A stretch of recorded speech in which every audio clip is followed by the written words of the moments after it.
कभी किसी की तारीफ करना भी सीखो सोम। सुनने वाले के कानों में कभी शहद भी टपकाया करो।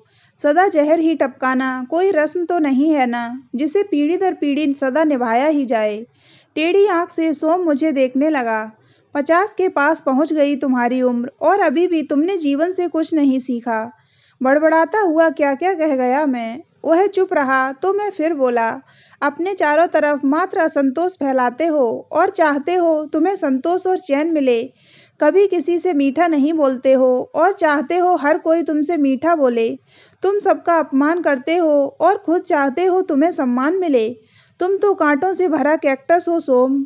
कोई तुमसे छू भर जाए लहू लुहान कर देते हो तुम सबको। शायद सोम को मुझसे ऐसी उम्मीद नहीं थी। सोम मेरा छोटा भाई है और मैं उसे प्यार करता हूँ। मैं चाहता हूँ कि मेरा छोटा भाई सुखी रहे, खुश रहे, लेकिन यह भी सत्य है कि मेरे भाई के चरित्र में ऐसा कोई कारण नहीं जिस वजह से वह खुश रहे। क्या कहूँ मैं, कैसे समझाऊँ उसे? इसका क्या कारण है? वह पागल नहीं है, एक ही माँ के शरीर से उपजे हैं हम। मगर यह भी सच है कि अगर मुझे भाई चुनने की छूट दे दी जाती तो मैं सोम को कभी अपना भाई नहीं चुनता। मित्र चुनने को तो मनुष्य आज़ाद है, लेकिन भाई बहन और रिश्तेदार चुनने में ऐसी आज़ादी कहाँ है? मैंने जब से होश संभाला है, सोम मेरी जिम्मेदारी है। मेरी गोद से लेकर मेरे बुढ़ापे का सहारा बनने तक। मैं 60 साल का हूँ, 10 साल का था मैं जब वह मेरी गोद में आया था और आज मेरे बुढ़ापे का सहारा बनकर वह मेरे साथ है, मगर मेरी समझ से परे है। मैं जानता हूँ कि वह मेरे बड़बड़ाने का कारण कभी नहीं पूछेगा। किसी दूसरे को उसकी वजह से दर्द या तकलीफ भी होती होगी, यह उसने कभी नहीं सोचा। उठकर सोम ऊपर अपने कमरे में चला गया। ऊपर का 3 कमरों का घर उसका बसेरा है और नीचे का 4 कमरों का हिस्सा मेरा घर है। जिन सवालों का उत्तर न मिले उन्हें समय पर ही छोड़ देना चाहिए।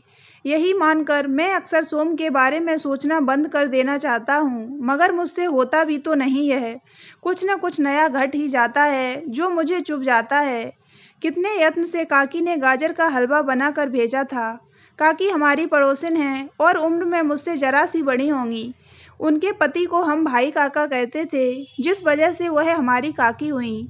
हम दोनों भाई अपना खाना कभी खुद बनाते हैं, कभी बाजार से लाते हैं और कभी-कभी टिफिन भी लगवा लेते हैं। बिना औरत का घर है ना हमारा, न तो सोम की पत्नी है और न ही मेरी। कभी कुछ अच्छा बने तो काकी दे जाती हैं। यह तो उनका ममत्व और स्नेह है। यह क्या बकवास बनाकर भेज दिया है काकी ने। लगता है इसे फेंकना पड़ेगा। यह कहकर सोम ने हलवा मेरी ओर खिसका दिया। सोम का प्लेट अलग हटा देना ही मुझे असहनीय लगा था। बोल पड़ा था मैं। सवाल काकी का नहीं, सवाल उन सबका भी है जो आज सोम के साथ नहीं हैं, जो सोम से दूर ही रहने में अपनी भलाई समझते हैं। स्वादिष्ट बना था गाजर का हलवा, लेकिन सोम को पसंद नहीं आया सो नहीं आया। सोम की पत्नी भी बहुत गुणी, समझदार और पढ़ी लिखी थी। दोष रहित चरित्र और संस्कारशील समझबूझ। हमारे परिवार ने सोम की पत्नी गीता को सिर आंखों पर लिया था, लेकिन सोम के गले में वह लड़की सदा फांस जैसी ही रही।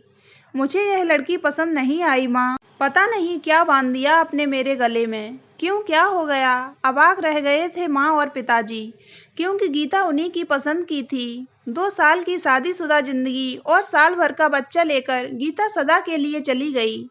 पढ़ी लिखी थी ही, बच्चे की परवरिश कर ली उसने। उसका रिश्ता सोम से तो टूट गया, लेकिन मेरे साथ नहीं टूट पाया। उसने भी तोड़ा नहीं और हम पति-पत्नी ने भी सदा उसे निभाया। उसका घर फिर से बसाने का बीड़ा हमने उठाया और जिस दिन उसे एक घर दिलवा दिया, उसी दिन हम एक ग्लानि के बोझ से मुक्त हो पाए थे। दिन बीते और साल बीत गए। गीता आज भी मेरी बहुत कुछ है, मेरी बेटी, मेरी बहन है। मैंने उसे पीछे मुड़कर कभी नहीं देखने दिया। वह मेरी अपनी बच्ची होती तो भी मैं इसी तरह करता। कुछ देर बाद सोम ऊपर से उतरकर नीचे आया, मेरे पास बैठा रहा, फिर बोला, तुम तो अच्छे हो ना, तो फिर तुम क्यों अकेले हो? कहाँ है तुम्हारी पत्नी, तुम्हारे बच्चे? मैं अवाक रह गया था, मानो तलवार सीने में गहरे तक उतार दी हो सोम ने। वह तलवार जो लगातार मुझे जरा-जरा सी काटती रहती है। मेरी गृहस्थी के उजड़ने में मेरी तो कोई भूल नहीं थी। एक दुर्घटना में मेरी बेटी बेटा और पत्नी चल बसे, तो उसमें मेरा क्या दोष? कुदरत की मार को मैं सह रहा हूँ, लेकिन सोम के शब्दों का प्रहार भीतर तक भेद गया था मुझे। कुछ दिन से देख रहा हूँ कि सोम रोज शाम को कहीं चला जाता है। अच्छा लगा मुझे, कार्यालय के बाद कहीं और मन लगा रहा है तो अच्छा ही है। फिर पता चला कुछ भी नया नहीं कर रहा है सोम। हैरान परेशान गीता और उसका पति संतोष मेरे सामने अपने बेटे विजय को साथ लेकर खड़े थे। भैया सोम मेरा घर बर्बाद करने पर तुले हैं। हर शाम विजय से मिलने लगे हैं। पता नहीं क्या क्या उसके मन में डाल रहे हैं। वह पागल सा होता जा रहा है। संतान के मन में उसकी माँ के प्रति जहर घोलकर भला तू क्या साबित करना चाहता है? मैंने तमतमा कर सोम से कहा, मुझे मेरा बच्चा वापस चाहिए। विजय मेरा बेटा है तो क्या उसे मेरे साथ नहीं रहना चाहिए? सफाई देते हुए सोम बोला, आज बच्चा पल गया तो तुम्हारा हो गया। साल भर का ही था जब तुमने माँ और बच्चे का त्याग कर दिया था। तब कहाँ गई थी तुम्हारी ममता? अच्छे पिता नहीं बन पाए, कम से कम अच्छे इंसान तो बनो। आखिर सोम अपना रूप दिखाकर ही माना। पता नहीं उसने क्या जादू फेरा विजय पर कि एक शाम विजय अपना सामान समेट माँ को छोड़ ही आया। छटपटा कर रह गया मैं।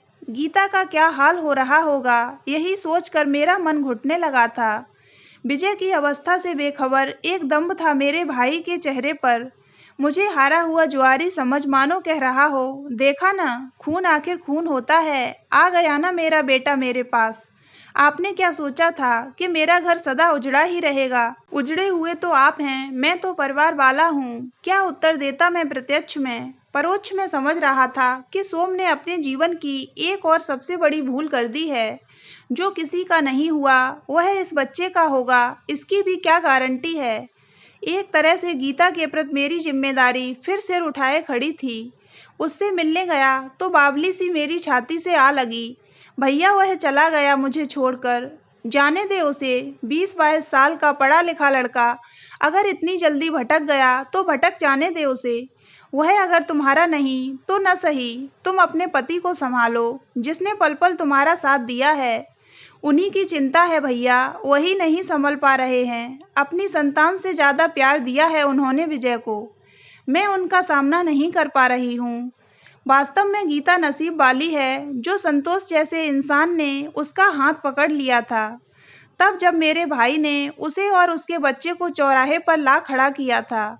अपनी संतान के मुंह से निवाला छीनकर जिसने विजय का मुंह भरा, वह तो स्वयं को पूरी तरह ठगा हुआ महसूस कर रहा था। संतोष के आगे मात्र हाथ जोड़कर माफ़ी ही मांग सका मैं। भैया आप क्यों क्षमा मांग रहे हैं? शायद मेरे ही प्यार में कोई कमी रही जो वह है। अपने प्यार और ममता का तिरस्कार मत होने दो संतोष। उस पिता की संतान भला और कैसी होती? जैसा उसका पिता है बेटा भी वैसा ही निकला।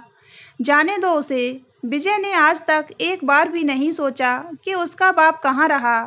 आज ही उसकी याद आई जब वह पल गया, पढ़ लिख गया।